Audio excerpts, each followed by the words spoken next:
Hello, teacher friends. Today I want to talk a little bit about unit planning, not the 22-page unit with graphic organizers and worksheets and things like that, but just sort of a map of your vision of where you want to take the students beginning to end, um, and then sort of watch them uncover the work. And I think it's important to do just a little mapping at the beginning and leaving it open to lots of revision as you notice students need something different, or there's a fire alarm or a lockdown drill that throws things off. This is just a map to sort of get some pacing and to attend to some of the important dates that are going on in your school. So let's go ahead and get started. So the first thing that I do is I set up a Google Doc, because eventually I will share this document as a live document that I put at the end of my Gmail signature, so that whenever I email students or email faculty or email parents, our unit plan or our vision is always visible for everybody. So Google Doc is the way to go for me, but you could also do it on a slideshow.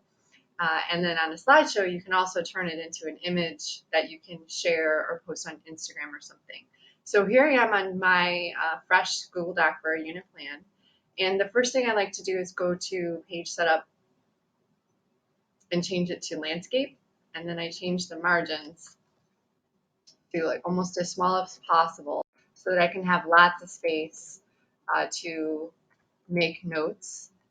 And I also change the color, or the background color, a little bit each quarter or for each unit plan, just for me to remind myself that it's a new quarter, or to make sure that I have the right document. So sometimes these docs start to look very similar. So I'm going to go with let's see, a nice yellow. Do we like that? Buttery color. Okay, so here's my unit plan. So the first thing I want to do is map out, making a table, the 5 days of the week, and then I usually add an extra one for some notes about goals or vocabulary or things that I want to accomplish, or just some reminders. So here's my 5, and then I'm going to go for usually 3 or 4 week unit plans, depending on how your quarter or how your school is set up. Ours are in quarters, like 9 weeks. So usually I can fit in 2 units or something a little bit longer. In the writing class, I usually have workshop style, but still you need to kind of map out due dates. So I'm just going to go ahead and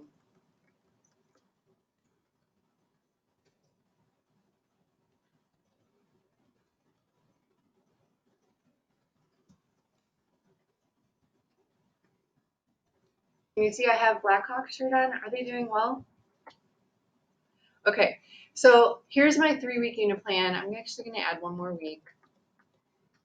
And then I start at the end. So this would be called backwards planning. Peter Smagorinsky, I have his book here.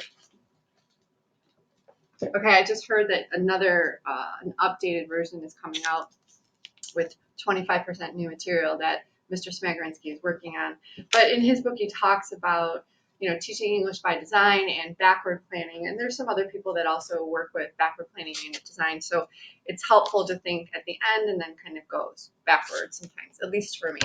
So I know that the very last day of any unit, which doesn't happen to be on a Friday, but I'm going to put that on a Friday, is celebrations. Celebrations because we want to talk about what we learned and what we discovered and what we uncovered, and the high moments, emotional moments of the unit. This is going to be a unit on Night and Life is Beautiful, sort of a comparison unit about representation of the Holocaust. So I'm going to leave 3 days for the final assessment.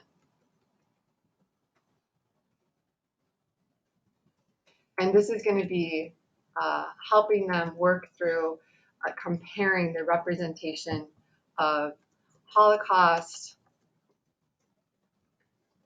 father-son dynamics, and also some mediums.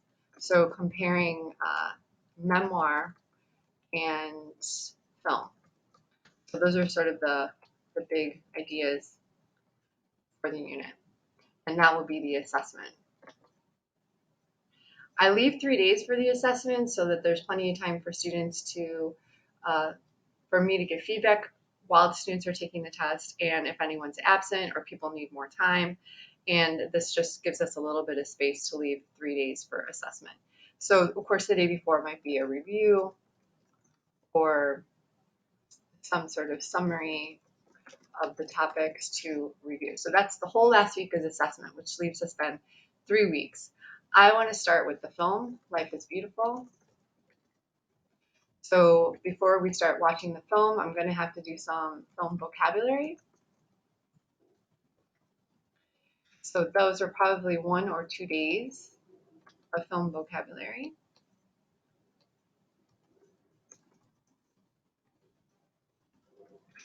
And then we're going to get into watching the film. So something about subtitles and daily, sort of like daily processing, some kind of exit slip that helps them work with the film language and what's happening with the Holocaust and father, son. So I'm going to be starting with that and then pulling that thread all the way through. So the film is going to take 3 days, kind of short, and the same goals, and maybe time for emotional responses, um, processing the experience. Okay, so that's going to be finished, the film. The second we're going to move into night. This is memoir. And so we're going to talk about that genre a little bit. So memoir vocab, maybe some sort of activity of writing memoir. And we're going to start in on chapter 1. And we're going to go with Holly Gallagher's sort of guided tour through the first few chapters. So we're going to do this in class. Chapter 2, like a chapter each day.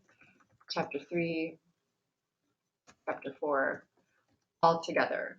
And then I think we'll set up book groups for the second part. So this is about, it's not really into chapters. They have like different numbers. No, they're not even numbered. Depending on the edition that you have for night, they're not numbered.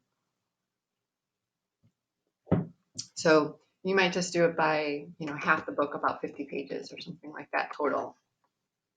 And then books groups for the second part, so that I need to set that up. And jobs or responsibilities for that. So we'll probably have class reading time for night. So then I can confer about their reading and maybe class reading here. And I'll be conferring with them and checking notes, focusing on Holocaust, maybe vocab, father, son.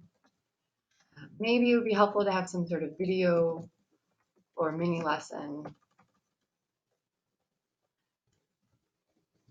about questions regarding representation, graphic, spectacle. I'm just thinking of a couple things. Okay, and probably we can have book group day here or maybe here, roughly, and assessment, reflection, sharing out of different groups because it's the same book.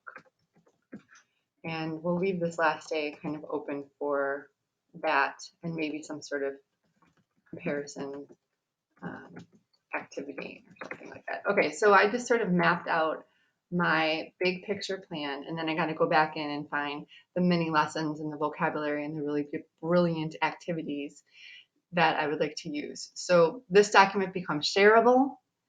So you can just do file and you can, over here, share. You can share it with students, you can share it with parents, you can link it to your email, if you want other people to see this as you work through it. And then this is a place where you can put due dates and you can print it and you can share it with your students. So just hopefully this was a little helpful to kind of get into my brain about how I would approach the just overview basic unit calendar for